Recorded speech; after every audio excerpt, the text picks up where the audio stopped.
Hey YouTube, welcome to my channel. In this video, we'll be continuing the mystery box challenge. So if you're new to my channel and you don't know what that is, essentially I bought a $30 box of mystery fabric and I have been challenging myself to work with each and every piece that came in the box. So in this video, I'll be working with this fabric, red, kind of a wine. I love this fabric. It's also bullet. I love it. I love it. I love it. I love it. I don't have that much of it, so I have to be very careful. As well as this fabric, blue, also bullet, random hole in the middle, 3 holes. I don't know why, but that's okay. Now, when I saw the second fabric with all the holes, I had no idea what I was going to do with it. But thank goodness for color blocking. So I decided to combine the 2 fabrics and I created this piece.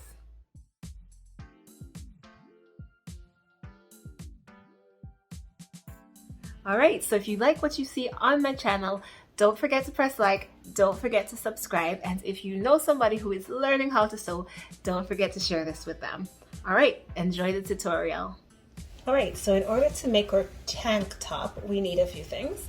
We need our fabrics, and I will be color blocking with a little bit of burgundy or wine and a little bit of blue. We don't have a lot of either type of fabric, so that's why we definitely have to color block, but it's going to be awesome. And we need something to use as a pattern, so I know how this fits, and it's a very similar fabric.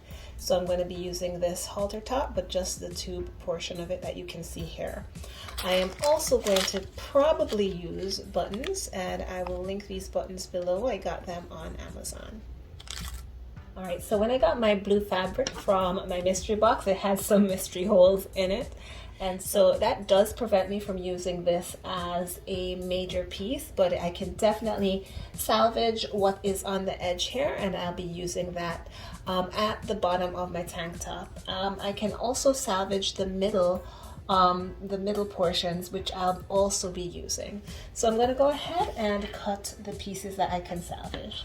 And the nice thing about our bullet fabric here is it's textured, and you can see the lines, so I don't have to use chalk. I can just go ahead and follow the line on the fabric. Alright, so here we have what I could salvage from the blue fabric at the bottom. And we have the wine colored fabric that I tidied up a bit. And I am going to go ahead and pin them together. So this is going to be at the bottom of our tank top. This is going to be the top of our tank top.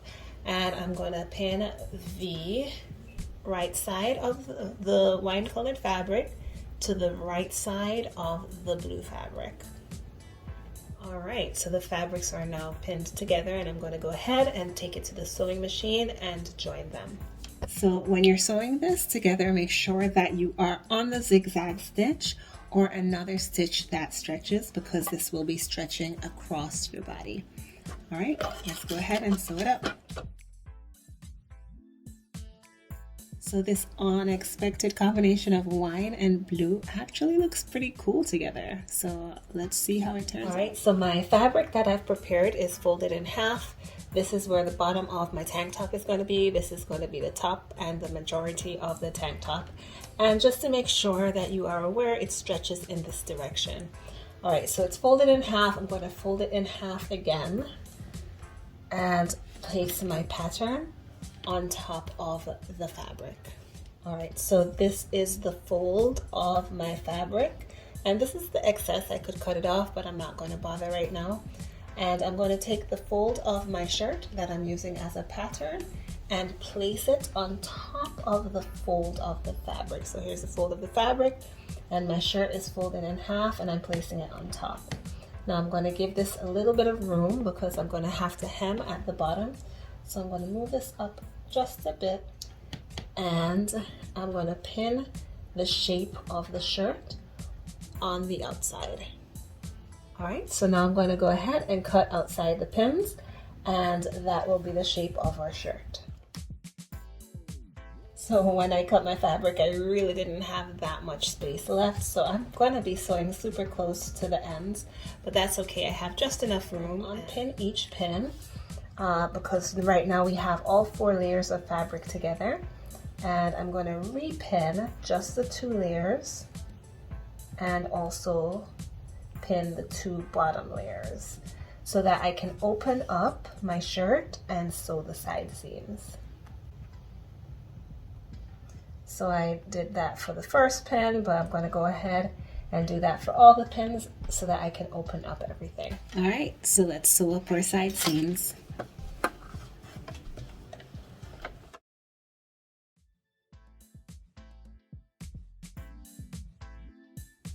All right, so now I am ready to go ahead and hem the blue part of the shirt. And when I fold it and fold it again, I'm actually going to fold it just a little bit because I do want to keep as much of that blue accent on the shirt as possible. So I'm going to just double fold it, but very slightly. All right, so I've pinned around the hem of our shirt and now I'm ready to sew it.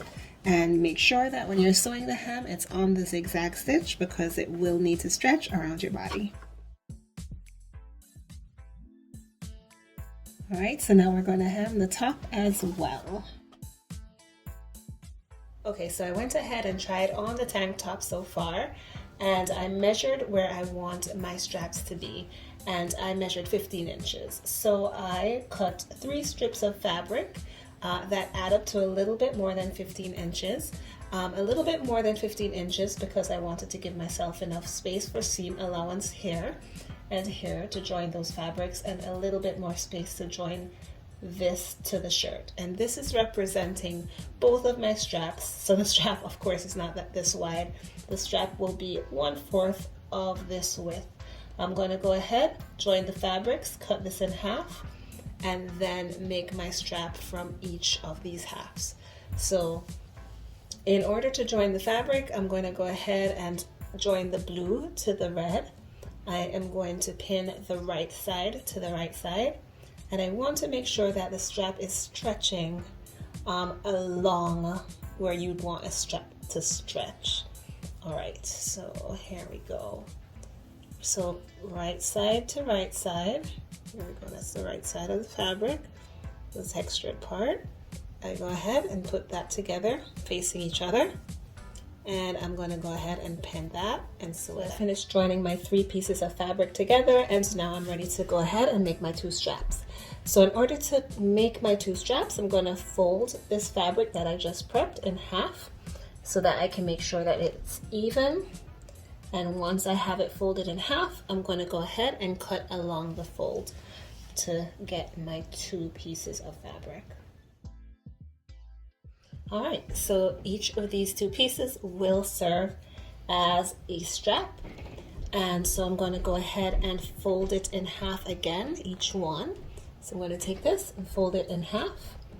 And I'm going to pin along the edge and sew it on the zigzag stitch so it can stretch. So I'm going to do that for both pieces. All right, so we're going to make sure we're on the zigzag stitch. And again, with the color blocking, we want to make sure that even though we're sewing on the inside, we want to match the color at least a little. So we want to make sure we trim off the edges before we turn it around on the right side, because we don't want it to be bulky. So I'm going to go ahead and trim off those edges now.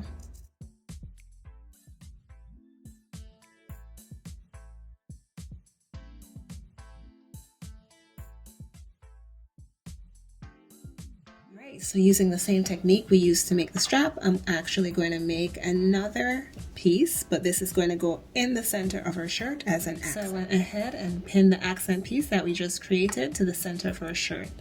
Now, this accent piece was an afterthought. If I had planned it, I would not have hemmed the shirt. I would have first attached this and then hemmed everything together at the end.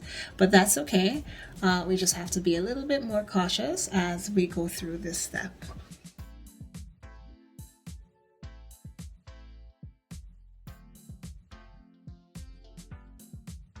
All right, so in order to attach the strap, I first tried it on and I pinned on the inside where I want the strap to attach to the front.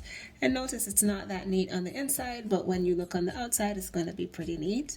That's what it's going to look like. So I'm going to go ahead and sew it on. And you might need help pinning your strap to the back. If you need that help, I definitely advise you to call a neighbor, call a friend, because you do not want your strap to fall in the wrong position. So I always get help with that step. Alright, so the last step will be to hand sew buttons onto spots that I marked onto the shirt. So I went ahead and marked our spots 2.75 inches away from each other, and I liked how that would look. Pretty evenly spaced, not too many buttons, not too few. And so I'm going to go ahead and hand sew them onto that spot, and then we'll be done.